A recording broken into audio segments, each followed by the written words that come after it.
มาเบิ่งนาวานพี่น้องดูเจดทงห้าบรู้สึกว่าจะเป็นคลองสามที่จุดนี้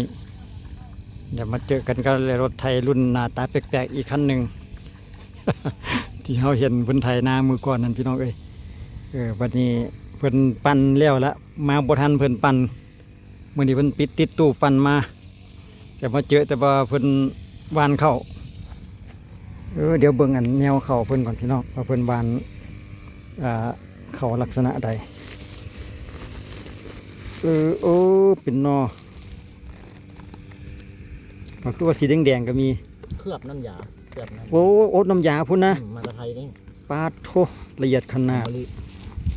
เขามาเรียนบ่นี่นะโอ้มาจากไทยพุ่นนะปาดโถ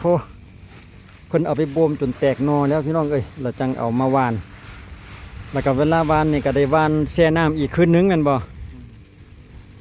ตามการสอบถามเพิ่นก็เห็นให้เทิงเพิ่นวานแต่มื้อวานแหละบัดนั้นเมื่อกี้นี่เห็นเพิ่นเป่งน้ำออกแล้ว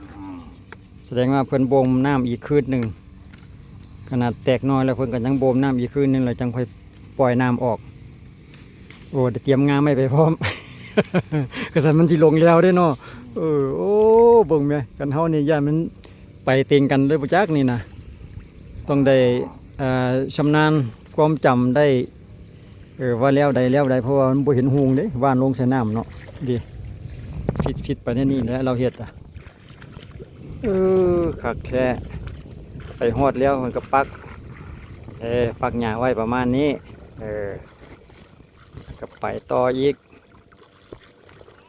วานไปสุดพุ่นก็ปักแล้วนี่อีก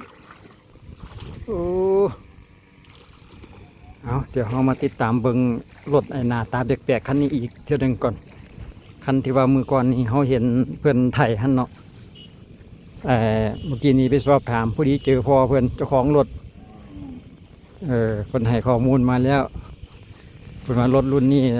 มันชื่อว่ารถรุ่นPower Tech เพื่อนว่าเด้เป็นรถของจีนรถของประเทศจีนนำเข้ามาจากจีนมาสั้นเด้ Power Tech เพื่อนว่านี่แหละไอ้ที่หน้าตาแปลกๆทางด้านหน้าบ่มีใบมีดบ่มีพี่น้องเพิ่นจะใส่เหล็กท่วงเอาเพื่อให้มันนักหนาเติมโอ้เก่าแท้เก่าว่าแหละสีจนโปกออกหมดละจะเป็นแบบภาษาจีนเนาะจะมี LX 704นี่แหละจะเหลืออยู่ประมาณซ้ำนี้ตัวหนังสือเพิ่นก็ได้ เจ้าของเพิ่นให้มาว่า Power Tech สื่อรุ่นของเพิ่นจากสิทธิ์แมนแท้หรืออะไรกะเฮากับบ่ฮู้เพิ่นให้มาข้อมูลแบบนั้นกับบ่น้อยบ่ใหญ่ก็คิดว่าน่าจะเป็น70แรงม้านี่แหละเพราะว่าเพิ่นเขียนว่า LX 70เนาะเด้เพิ่นติดตู้ปั่นเพิ่นปั่นหน้าตัวที่วานเมื่อกี้หั่นจะมาบ่ทันเพิ่นบัดนี้ตัวนี้นี่เพิ่นว่าเพิ่นสิปั่นในมือต่อไปว่าซั่นเด้มื้อนี้นี่สิบ่ทันเพราะว่าคนวานเข้าบ่ทันก็เลยสิเป็นมือต่อมามือต่อไปจังสิได้วานก็เลยเอาให้มาเบิ่งหน้าตาแปลกๆบ่แม่นแต่ไทยได้อย่างเดียวเด้จะเฮาอยากเห็นลีลาการปั่นของเพิ่นพี่น้องเดี๋ยวเฮาจะเอาบรรยากาศการปั่นของเพิ่นมาให้เบิ่งอีกทีนึงว่าเพิ่นจะปั่นได้ละเอียดสวยงามคือแนวใดบ่สังเกตเห็นจะมีไม้มอบพร้อมลูกยางเพิ่นกับเป้ยพออีเนี่ยประทับใจขนาดเลยพี่น้องลูกยางบกนงยาวเว้ยทั้งหน้าทั้งหลังก็คือกันดุมเนี่ยดุมยางเพิ่นนะดีแท้ทั้งใหญ่ทั้งยาวอีกนะดุมยางเพิ่น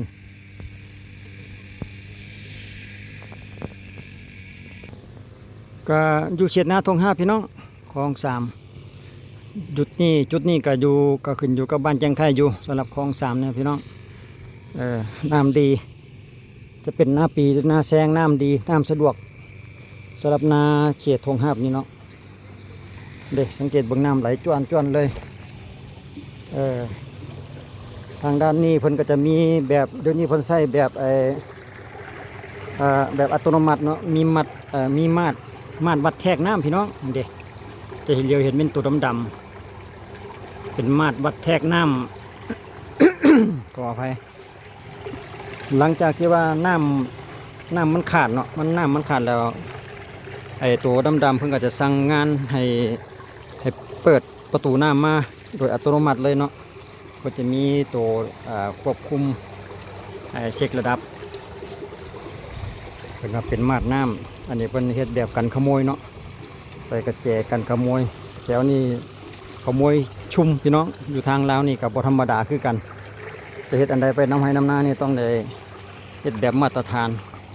รับประกันความปลอดภัยโจรหลาย มีมาดจะเป็นแบบนี้หมดทุกคลองเนาะมันจะเป็นคลองซอยนี่จะมีทุกที่ว่าต้องการปล่อยเดี๋ยวมันจะปล่อยจะมาออกอีกฟังเบื้องนี้หลังจากที่ว่าน้ำมันเต็มน้ำมันตึงแล้วก็ระดับน้ำก็เพิ่นจะสั่งงานให้ปิดประตูลงอัตโนมัติเลยเนาะให้ประตูมันก็จะลั่นลงหลังจากว่าน้ำตึงเต็มหน้าแล้วเต็มคลองแล้วมันก็จะลั่นลงปิดอัตโนมัติก็จะเป็นลักษณะนี้เมื่อไปทุกคลองที่ว่าเพิ่นเฮ็ดระบบนี้ไว้ถือว่าเครื่องมือของเพิ่นกะเทคโนโลยีทันสมัยไปเรื่อยช่วงนี้ก็อยู่ในช่วงระหว่างท้ายเดือน6พี่น้องปี2025เดี๋ยวคลิปวิดีโอถัดไปเขาอาจจะได้เบิ่งการปั้นของรถPowerTech คันนี้อีกเช่นหนึ่งว่าเพิ่นจะปั้นได้ดีบ่